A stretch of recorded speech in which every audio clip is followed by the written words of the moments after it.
somebody like that, somebody who shows up wherever he's at, he hires the right people, he does good things. Even he is probably like, dude, name, image, and likeness, transfer portal. The fact that, those top 64 universities right now, there's that number that 64 universities want to separate. There is so much to handle. There's so much stuff. It's going to be such a headache.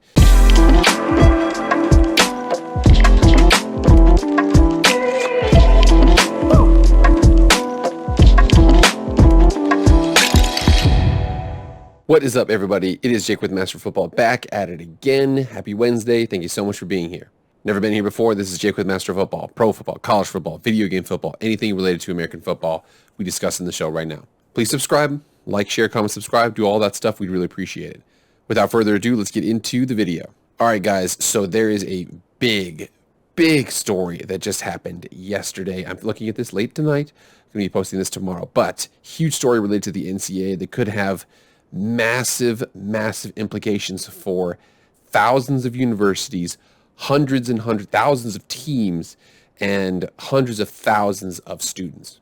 And that big report is here from Ian Rappaport. Breaking: NCAA President Mark Emmert has announced that he'll step down in June of 2023 per rap sheet. So what that basically means is that the year is basically June 30th of 2023. Now this coming June, but the next one he will be done July 1st of 2023. There will be a new head of the NCAA.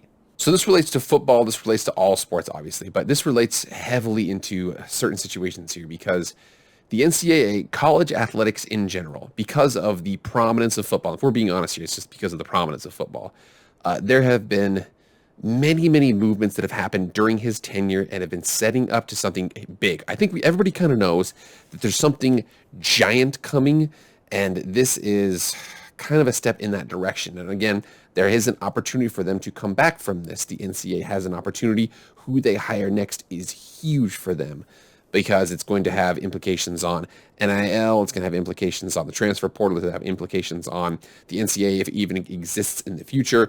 There's many different things that are going to be coming into question, so we'll see. But I do know right now the money is leaning towards some sort of new world order or something like that. I know, kind of crazy. But again, I want to go ahead and break down Mark Emmert, what he's done, what he's overseen, and kind of what this means for the future. So not surprisingly, Mark Emmert, now I know basically every time you hear about him, it's somebody complaining about the NCAA, but he is actually a very accomplished man. So if you come down here and check him out, he's got lots of things on his rap sheet here.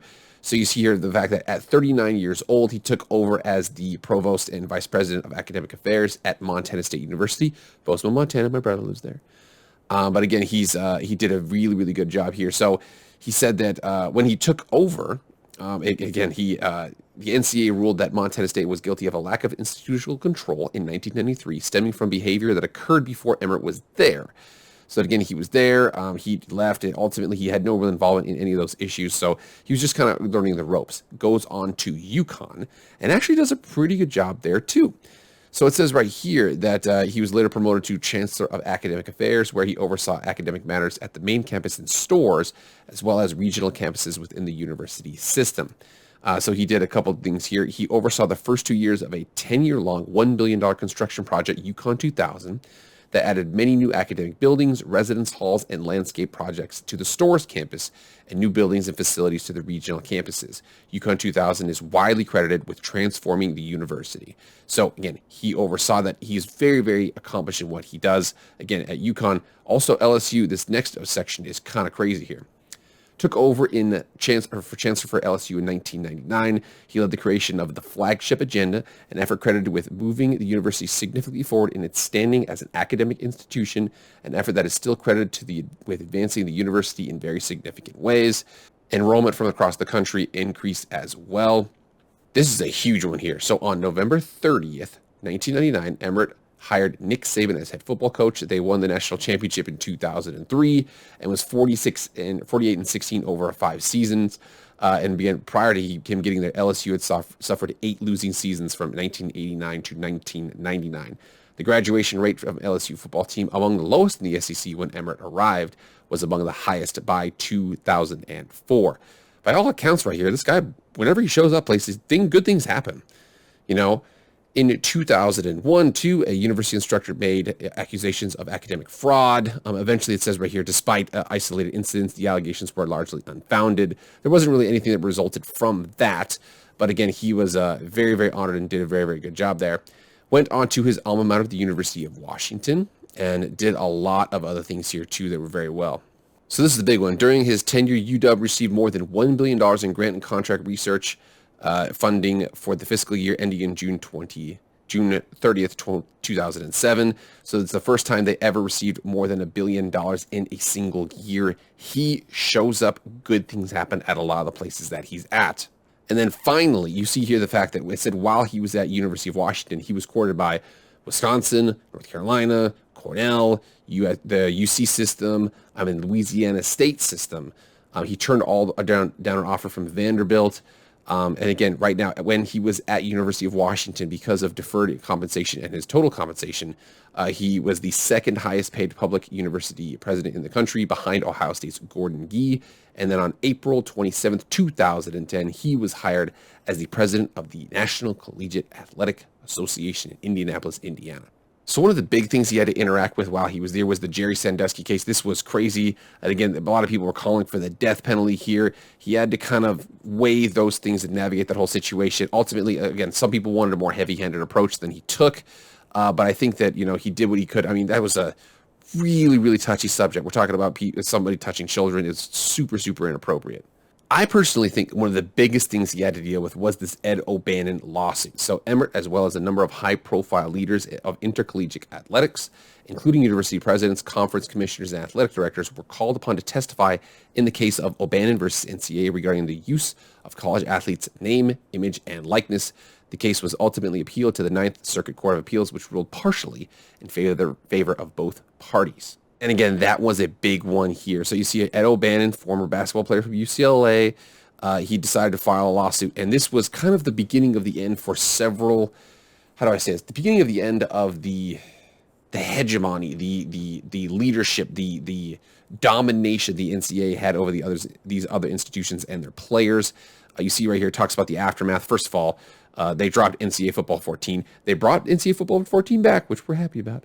It's going to be, EA Sports subsequently announced the new series will be called EA Sports College Football. Again, not NCAA. They don't have to license with the NCAA because they wanted to avoid some of those player likeness situations. So they're going straight to the schools. It's kind of a crazy situation. But again, it all kind of stemmed from this because then we have several following actions.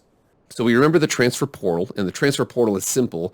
There's basically the only rule around it is that basically you put your name in, they have 2 days to put you in there, and then it allows you to use the transfer portal once without sitting out a year after the transfer. So basically it's borderline like free agency. You only really get one free agent move, but again, if you don't play, there's lots of legalities or things like that where you can just transfer back and forth. So there's it's quite unique there in that respect. And then also the name, image, and likeness interim policy. So think about this. This was June 30th of 2021 on ncaa.org. They adopted this. And again, you have to remember here, they talk about the name, image, and likeness. So it says right here that the temporary policy will remain in place under federal legislation or a new NCAA rules are adopted. So basically they're like, for now, this is what we're going to do, but we're going to figure this out as we go. So we're going to figure this out as we go. But as you can see, Mark Emmert is very, very accomplished guy, very, very smart. But he's retiring basically, what is that? It's like 15 months from now, 16 months from now. So the big reason why I think, honestly, somebody like that, somebody who shows up wherever he's at, he hires the right people, he does good things, he's very, very involved. He was one of the most sought after university presidents in the country when he was at the University of Washington. Even he is probably like, dude, name, image, and likeness, transfer portal. The fact that, those top 64 universities right now, there's that number that 64 universities want to separate the not only like the FBS, the FCS are separate, but then also have like the Power Five and the Group of Five have their own designation, have their own league. Yeah, I think that he was looking at this whole situation. He's like, dude, there is so much to handle. There's so much stuff. It's going to be such a headache. I'm out of here. And I bet kind of the same thing with Bob Bowlesby with the Big 12, where he was like, what, I got you through this storm. I actually don't think that Mark Emmert got himself through the storm. I think he's like, I'm almost 70 years old. I'm done with this crap. There's going to be a lot of toiling. First of all, there's rumors out there that, apparently the NCAA could not exist by sometime the early 2030s. So there's something big that's going to happen. Nobody knows what it is.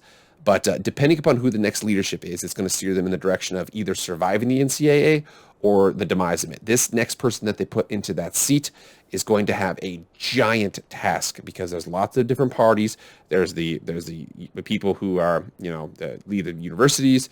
There's the students. There's the athletes. There's the football team separate from the other teams. There's so many different dynamics here that different parties pulling in different directions. And this person really doesn't have a lot of power because, again, the universities are going to do what the universities want to do. It's kind of like being the commissioner of a professional sports league. You think you're in charge, but in reality, the other owners are in charge. You just have to wrangle them all together and get them on the same page. He's got 1,100 plus schools to do that with. So we'll see who it is. He or she could do that going forward. All right, guys, that's it. Thank you so much for being here. Please like, share, comment, subscribe, do all that stuff. I'll see you guys tomorrow. I am out.